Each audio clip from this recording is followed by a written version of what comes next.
I would say the biggest problem is a skew, a huge skew to the left. The ratio of Democrats to Republicans amongst American professors is, depending on which subject you're looking at, somewhere between 14 to 1 to 17 to 1 to, in anthropology, you can't figure it out because there are no conservatives. So I think that is a much more pronounced skew than was true in the 70s or 80s.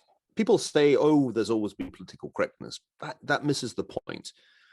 What has happened is that the academy has become a place in which progressive, not just liberal, but progressive thought is dominant, and it's intolerant in the sense that there is no tolerance of a dissenting view.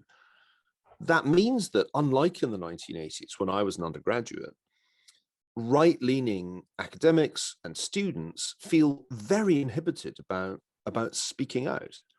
And so there's less free speech on university campuses now than in pubs. That can't be a healthy thing. When I was starting out in academic life, part of the appeal of it was, here were places where you could think the unthinkable and say the unsayable if you could back it up with evidence. These were places where you had arguments at the highest level, and it was no hold bars intellectual combat. If you had the data, if you had the evidence, you could win the argument, even if your position was in some ways a kind of unpalatable one. One of the things that drew me to the United States was that it seemed to me that US economists were particularly willing to engage in intellectual combat in this way, and that this was producing really terrific work. We've lost that in a relatively short space of time. In other words, in the space of less than 20 years, we've entered this era of wokeism in which if you step out of line and say something that causes any minority group to take offense, you risk being cancelled. You risk losing your job. At the very least, you'll suffer reputational damage.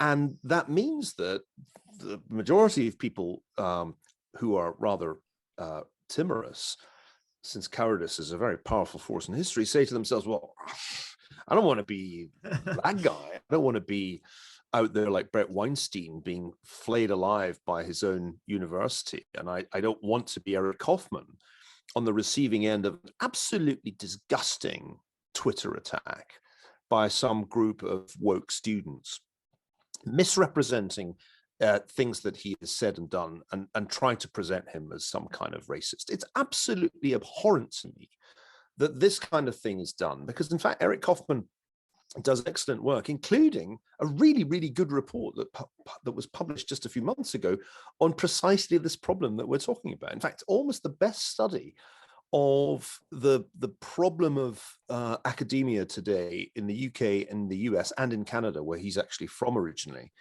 And so for making that kind of argument, for arguing that we have a problem of free speech, people feel that they have to self-censor, he becomes the target for just the kind of social media hit that is designed to intimidate people into silence. I thought that Twitter thread was disgusting. And I think the people who published it should be thoroughly ashamed of themselves. Those are the people who are the enemies of free speech and free inquiry. And it's their behavior that is making academia such an intolerable place, an intolerant place. And if the Birkbeck authorities pay any heed at all to the attack on Kaufmann, they will be doing themselves as well as him a great, great disservice. Unfortunately, all too often in these cases, the attacks are taken seriously by university administrators, even when they come from a small number of politically motivated individuals.